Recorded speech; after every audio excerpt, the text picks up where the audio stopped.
दोस्तों, सभी मनुष्य स्वर्ग और नरक के बारे में जानने के लिए हमेशा उत्सुक रहते हैं कि उनके मरने के बाद यदि उन्हें स्वर्ग की प्राप्ति होती है तो उन्हें किस प्रकार का सुख मिलेगा, और यदि उन्हें नरक की प्राप्ति होती है तो उन्हें क्या झेलना होगा। पद्म पुराण की कथा के अनुसार एक बार यमदूत दो कन्याओं को गलती से यमलोक लेकर चले गए और उन्हें चित्रगुप्त के सामने पेश कर दिया। लेकिन चित्रगुप्त ने जब उनका हिसाब किताब देखा तो यमदूत से कहने लगे कि तुमने यह क्या कर दिया। तुम भूलवश इन कन्याओं को यहाँ लेकर आ गए, जबकि अभी तो इनकी आयु बाकी है। जाओ, इन कन्याओं को वापस मृत्युलोक पर छोड़ कर आओ।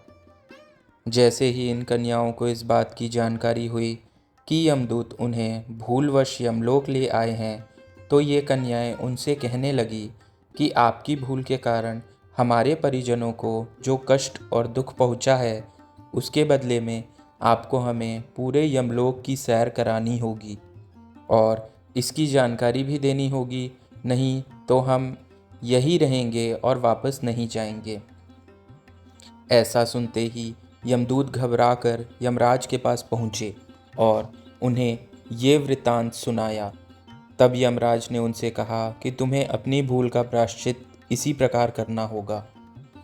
इन कन्याओं ने बताया कि यमलोक बहुत बड़ा है, जहाँ चित्रगुप्त का एक कमरा है, जहाँ वो पृथ्वी पर रहने वाली सभी जीव आत्माओं के कर्मों का लेखा जोखा रखते हैं और उनके शुभ अशुभ फलों का निर्धारण करते हैं। नरक का रास्ता बताते हुए ये कन्याएं कहती हैं कि वहाँ का रास्ता बहुत ही कष्टदायी होता है। इस रास्ते से जाने वाली पापी जीव आत्माओं को कष्ट भोगना पड़ता है, फिर चाहे वो बूढ़ा, बच्चा, स्त्री, पुरुष, नपुंसक या फिर गर्भ में रहने वाली आत्मा ही क्यों ना हो। जो आत्माएं पृथ्वी पर पुण्य कर्म और शुभ कार्य करती हैं, उन जीव विमान वहाँ शोभित होते हैं। ये पुण्य आत्माएं जिस विमान पर बैठकर आती हैं, तो इन्हें देखकर यमराज अपने आसन से उठ जाते हैं और अपने पार्षदों के साथ स्वयं उनका स्वागत करके उन्हें स्वर्गलोक भेज देते हैं, जहाँ उन्हें हर प्रकार का सुख दिया जाता है। बुरी आत्माएं रेत में पूरी तरह से धंस जाती हैं। यह रेत उनके गले तक पहुंच जाती है। ऐसे में आत्माएं अपने परिजनों को याद करके रोने लगती हैं, लेकिन फिर भी उनका रोना कोई नहीं सुनता। ये आत्माएं अपने रास्ते में आगे बढ़ने लगती हैं, जहां उन्हें अत्यंत भयंकर कांटों की आग से होकर जाना पड़ता है। उन पर अंगारे और अस्त्र शस्त्र बरसाए जाते हैं, जिससे उन आत्माओं के शरीर पर छाले पड़ जाते हैं।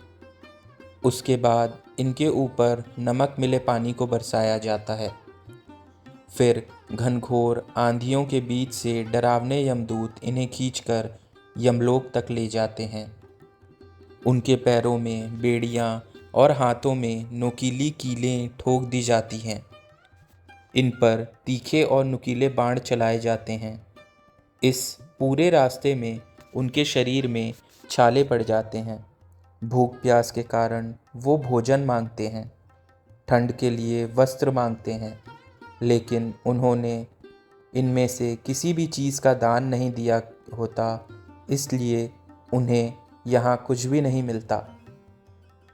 इस प्रकार इतना भयंकर कष्ट, इतनी पीड़ा सहन करने के बाद उन्हें यमराज के सामने पेश किया जाता है, जहाँ चित्रगुप्त उनके कर्मों का हिसाब उन्हें बताते हैं।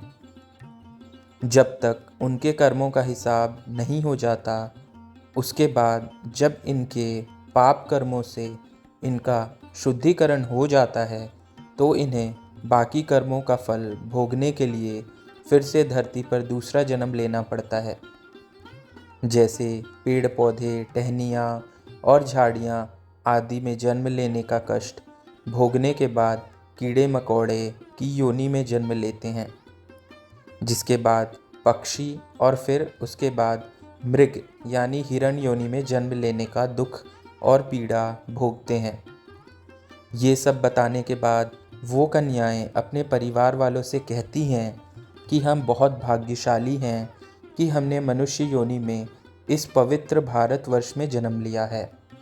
मनुष्य योनि पाने के लिए आत्मा को हजारों लाखों योनियों से होकर गुजरना पड़ता है,